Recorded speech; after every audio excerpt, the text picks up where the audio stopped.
Sejak 2 tahun yang lalu, saya memutuskan masuk ke bisnis retail. Untuk itu, nomor satu adalah saya melakukan konsolidasi internal ke anak usaha dan holding. Membangun usaha bersama sejak tahun 96, maka puncaknya di tahun 2017 saya konsolidasi besar-besaran. Membuat heran para mitra usaha dan pemegang saham, tapi mereka mengerti. Bukan karena telah bersama lebih dari 22 tahun saja, namun ada yang mengenal saya lebih dari 35 tahun. Yang jelas belajar dari dua sahabat saya masuk duluan ke dunia baru, yaitu dunia politik. Maka mereka menggunakan fronting terhadap semua nama mereka di bidang usaha, dan saya juga melakukan hal yang sama. Saya bukan mau masuk dunia politik, tapi karena mengganti corporate action, maka demi tidak bias, positioning juga harus diubah. Saya juga memakai fronting. Nama saya di perusahaan tersebut saya lepas, saya jual menggunakan fronting dan trusty. Oh ya, untuk fronting dan trusty, strategi ini akan dijelaskan di lain kesempatan. Saya masuk retail, dan di semua corporate lama saya bisnis upstream dan downstream industri, saya harus keluar dari menggunakan nama saya atau jabatan posisi saya. Saya pakai fronting untuk hal ini. Banyak memo tentunya yang dibuat. Perlu lebih 6 bulan restructuringnya. Selesai di awal tahun 2018. Selagi divisi legal dan finance mengubah semua catatan konsolidasi balik nama, info memo, dan lain sebagainya, saya mengambil tempat baru sebagai tempat brainstorming bisnis retail yang baru. Kami lakukan di sebuah rumah di bilangan Barito. Rumah ini menjadi war room. Di tembok, kertas, coret-coretan, flip chart, di kaca, di whiteboard, semua tulisan, argumen di setiap kata dan paragraf, kalkulasi keuangan, projection, income statement, data statistik, dan banyak lagi dibahas. Ini adalah pekerjaan masih kategori pra-operasi. Belum ada pegawai, namun tetap sudah ada biaya-biaya kantor dan biaya lainnya sebagai biaya research. Belum jualan,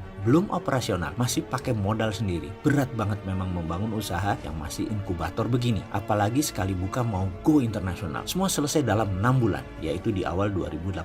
Finalisasi, strategi bisnis operasional, organization chart, who do what, who get what, platform indeks prestasi, target pencapaian, dan bagaimana mencapainya. Bagi bisnis, yang namanya platform itu penting. Platform itu pondasi. Jadi untuk membuat platform perlu detail, rinci, dan melihat jangka panjang. Atau begini deh, biar sederhana memahami platform. Kalau saya memegang mandat menjadi presiden, tuh kan ada yang nyolot kalimat ini langsung menjadi sumbu bagi hoaxer yang anti ide saya karena tidak mungkin mandat didapat oleh si Sontolo yang banyak ngayal ini. Yowes, ambil datu jabatan. Awas ya, nggak amanah, ningkatin terus hutang ke atas 6.000 triliun, naikin BBM, naikin listrik, rasanya rakyat kecil pasti bakal teriak kenceng goyang Anda. Saya akan punya platform sederhana. Kalau dapat mandat, toh, sebentar, nontonnya sampai selesai. Nyolot banget sih kayaknya, nggak boleh punya pondasi kerja. Kita akan buat platform, yaitu dua hal. Rupiah jadi 10.000 terhadap dolar Amerika dan GDP per kapita Indonesia jadi 10.000 dolar, naik 3 kali lipat dari ekonomi saat ini.